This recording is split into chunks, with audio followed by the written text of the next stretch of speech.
Hi guys, thanks for joining Shelly Cooks again. I hope you're having a great day.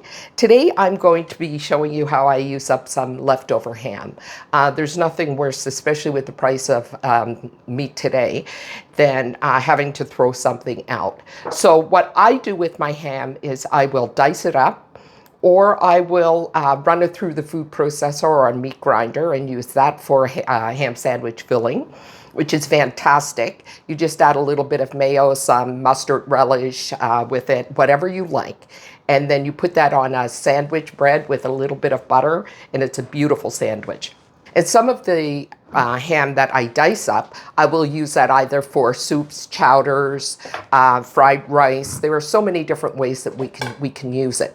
But one thing I wanted to say about the diced ham is that when you dice it up, I like to put it on a cookie sheet lined with parchment paper and then just spread it out and freeze it like that. And then the ham will freeze in little tiny individual pieces. And when you put it all in a freezer bag and you need to take it out to use it, you don't have a big clump of it. It's much easier to use. And so I just wanted to share those little techniques with you and show you how best ways to use it up. It's fantastic as well for breakfast, as I'm sure you already know. But just to dice a little bit of this up and put it in with an egg, a scrambled egg is fantastic. But once you have it in the fridge, or I should say, once you have it in your freezer and it's already diced, you can use it in so many different ways and you're not wasting it, and you can use it when you want. A lot of people will use the bone to make soups and that sort of thing, particularly a pea soup, which I'm not a big fan of, but I will save the bone to use for a soup. And I'll use that just for a nice, beautiful broth with a vegetable soup. So that's enough of me talking. Let's get to work.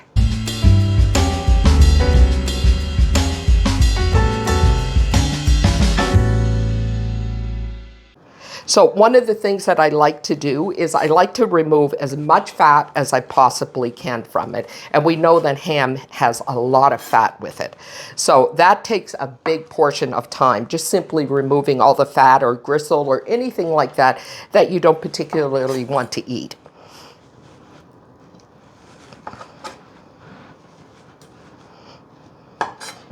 See, portions like that. Big chunks like that you can remove, and the pieces that end up being the smaller pieces that that you don't particularly may not want to dice up, throw that in the bowl and use that for your sandwich puree. Or if you don't mind dicing it, that's fine too. There we go. And that is the bowl that I will use to run through the food processor. I'm not going to bother taking out a meat grinder for this. There's not a whole lot of it. I'll use my meat grinder more for things like making sausages, that sort of thing. But little jobs like this, I think I'll just use my food processor.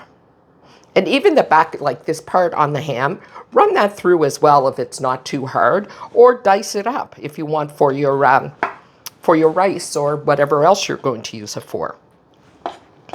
So let me pull one of these over here. And I'm actually going to save this for my chowder, that corn chowder that I'm going to be making today. I find the rind has a nice, deep, beautiful flavor to it. And because it's a little hard, it'll cook down a bit in the broth, in the chowder. Now I'm just actually going to be cutting up some the onions and the potatoes for the chowder. This is the ham that I have diced up. I will just put that in the freezer. You can see that. So I'll just be throwing that in the freezer. I have the food processor all set to go here with more that I'm going to use for the ham sandwich filling. What you hear popping in the background a bit is the skin of the ham. I've actually put it in the pot with a tiny bit of oil, and so we can start getting some of the fat reduced, and we'll get that nice ham flavor from these pieces here. So let's just keep going with this. So this is, like I said, it's a very simple chowder. It's one that I've been making for a while. There's not much to it, but you can use the ham actually for any soup that you make. You can use it to flavor your broccoli soups, mushroom soups, anything like that. As I said, this here is just about finding ways to use up that leftover ham, and there are so many ways to do it. And as I said, particularly as expensive as things are nowadays. Grab a bowl for our potatoes. The other thing I was thinking I may do today, but it probably would be for another video, is I think I'm going to do an apple pie filling that you can. It's one that I have done for a number of years now, and I absolutely love it. So I think I'll be doing that as well. Some other ways that you can use this ham are, like I said, there are tons of them. And if I think of anything else, of course, I'll put it in the description below. But if you want to do make-ahead breakfast items, you could add it to that. Like make-ahead breakfast, even tea biscuits with cheese and a little bit of this diced ham would be really good. So lots of ways to use it up. I'm going to do 3 potatoes because they're really big, and that'll be plenty. Guys, I've just thrown in with this ham, the ham skin that I had, I've thrown in a little more ham that I had diced up, and so we've got that going. I've got the potatoes all washed up, all set to be chopped, and the onions, and now I'm just going to do this up and get it ready to make sandwiches, because I think I will be using this now and just get the sandwich filling all set, put it in the refrigerator, because my husband actually wants a sandwich for his lunch tomorrow. He's going to be going away, so that's what I'll be doing. Just check that. That's perfect. That is absolutely a perfect texture. You could take a look at this and see how that is. That's perfect. So now we're just going to put some mayonnaise in that, a little bit of relish, make a salad dressing, and pack it away. So I love this little dicer thing here. I've mentioned it before. This is actually my second one. The other one I've given to someone. So just get that assembled. Now I'm going to just slice these onions just a bit so that they can fit in here. And simple. Slicing these in rings, and then I'll put them on the chopper and chop them. And I've got the really fine chopper for this. The size cube is very small. And then I'll use the next size cube up for the potatoes when I cut those with this chopper. Okay. I don't think you want to hear this noise, so. You can do this by hand. I'm just maybe being lazy. But the other thing is to be quite honest, I really like the uniformity of the shape when these are cut. I can't dice it that so that it looks that pretty and that uniform. I've added the rest of the ham to the pot that I had. As I said, I can hear that. I just have the heat on medium-low. So I don't want it to get any color on it. I just kind of want it to warm up. And then I will add the onions in with that. After we add the onions in, we'll let those go until they're translucent. And then we will add the potatoes and a little bit of water, just a tiny bit, to cover the potatoes. Not much at all. And it really doesn't even cover them. And a bit of salt. But I'll show you all of that when we get there. There we go, onions all done.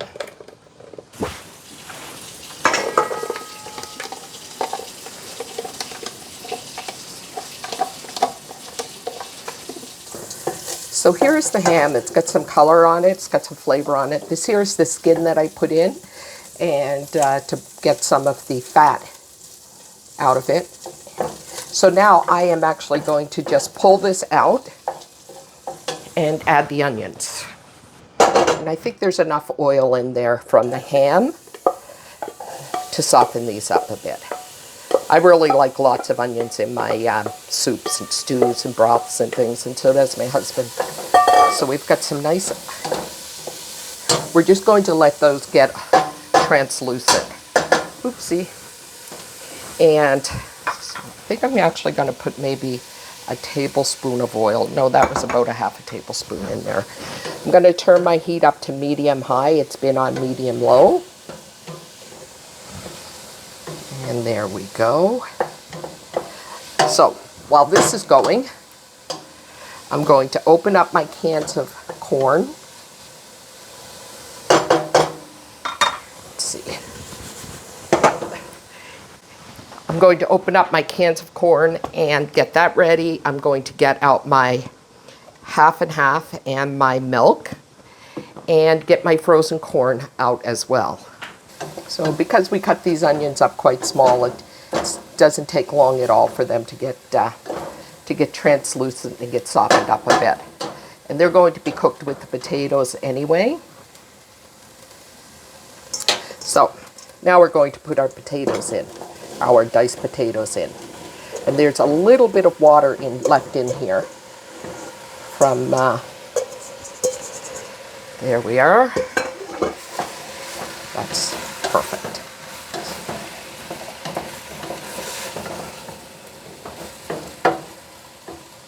There we go. Some people will actually put celery in with theirs as well. I don't do that with my chowder. I do it with some things, but I don't do it with my corn chowder. I will do it with my seafood chowder. So I'm just getting some salt here. I'd say that's about a teaspoon.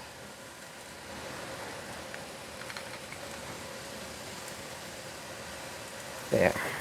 Yep, that's about a teaspoon. And I'm just going to put a little bit of water in there and put the lid on this and let these cook. I should turn that up before I do that. There. So there we are. It's on medium-high. We've got our onions and potatoes in there. I think this may take about 10 to 12 minutes at the most. Okay, I'll put the recipe below, guys. There is no recipe, but I will put it below what I've used. Let's just put the lid on this now. We'll turn the heat up to high, bring this to a boil, reduce it, and then let this simmer. Just make sure that you don't allow these potatoes to turn to mush. So you want them to be tender, but you still want them to hold their shape. So this is starting to boil. I'm just going to reduce the heat on that to medium and give it maybe 7-8 more minutes. Come in here and check that it's been about 6 minutes. And they are, I would say, exactly the way we need them. They're just perfectly done. For the next step. And so here, they're still going to get to cook a bit more. So now we're going to add our cream corn. Okay, and I am going to go with the 2 cups. Now you see there's very little water in that because I like for the liquid in my chowders to be the milk. I don't like for it to be watered down. So there we go. Going to give that just a little bit of a stir. And then we're going to come in with our cream and our milk. Going to put our ham back in. That was our flavoring for our onions, the oil for our onions. Okay, so here I have our milk. This is 2% milk. And I'm going to start off with, excuse me, 2 cups. So that looks pretty good. Now we're really just heating things through. And I'm going to do 1 cup of half and half, or 10%. We call it half and half here in Canada.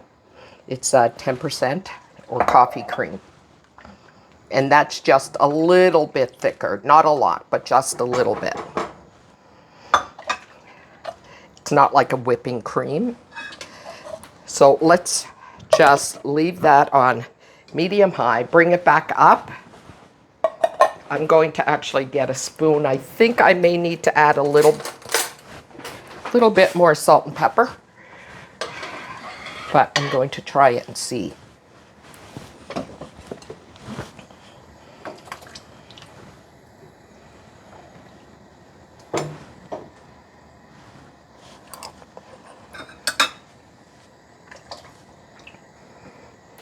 I think that's maybe a half a teaspoon, but something else that I add to this that may be unusual for a lot of people, but if you have never tried it, please do, is a little bit of sugar. So I'm going to put in about 1 tablespoon of sugar. And the sugar with the corn it just pops. It's just amazing. Just give it a try. Don't knock it until you try it. Little bit of pepper. We like pepper. Looks like more than it is. And I'm actually going to go in with a tiny little bit more salt. Just maybe another half a teaspoon. So this is the end of your cooking where you're always testing for the additional flavors of the salt and pepper. And in this case, the sugar as well. Okay, that looks really good. That's just the way I like it. Yeah, that's fantastic. So now I'm going to let that come back up to a slow boil. It's on medium-high heat. I think I'll turn it down to medium. That'll give me a chance to tidy up. Okay, guys, so this is done. And we don't want it to boil because when it boils, the milk will separate and it will look like it's curdled, but it's not. So this is exactly where we want it.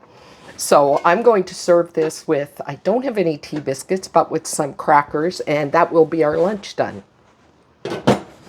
Okay, guys, so this is the minced ham that we just did up in the food processor. I have some celery here that I chopped up super, super fine, and I'm going to put that in. Now, I don't have any measurements for anything because you will have to do it based on how much ham you have minced up, based on whether or not you like celery. You could even put a little bit of finely minced onion in here if you liked. So this is what I'm doing.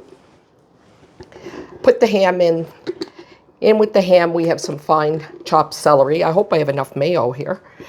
And we're just going to put some mayonnaise in with it, of course. Let me see. Now I'm going to put in a little bit of relish. This is my homemade relish. I did a video on this. If you're interested, I can post the video below. It's actually become a favorite of our entire family. And I always like to put a little bit of mayonnaise, or I should say, I always like to put a little bit of mustard in as well. You just get a little bit of that note of some tartness or something behind it. And I'm going to put in some fresh ground black pepper. That's perfect. And now we're just going to give this a little stir. Some people like their salads to be really like wet with a lot of mayonnaise and ingredients. We kind of like ours to be in between. Not super wet, but a really nice consistency. Okay, that looks pretty good to me. I don't know if you can see that or not, but that definitely looks good to me. I'm going to try this with some crackers and see how it is. I'll let you know. Okay, guys, I'm just going to try this chowder. I completely forgot to put the frozen corn in. And so I'm looking at it and I'm thinking, it looks rather thin and there doesn't seem to be much corn. Anyway, so I added the frozen corn. I put in about 2.5, 3 cups of frozen corn and just put it back on the heat on low. The corn is already cooked, and just let that cook through. So I'm going to give this a try now, and I'll let you know how it tastes. I already know how it tastes, actually, because I've made it a million times.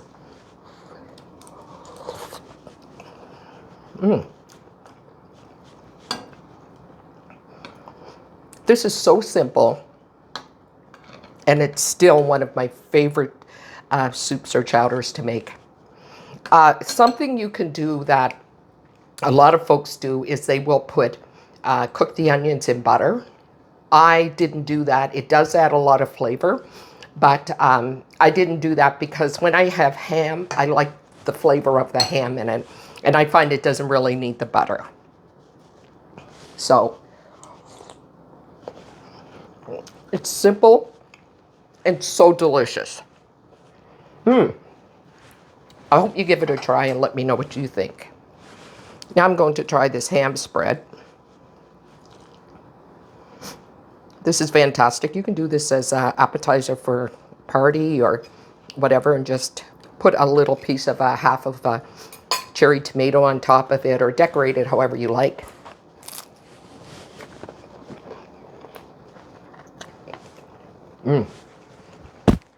So good. This always takes me back to a kid, being a kid.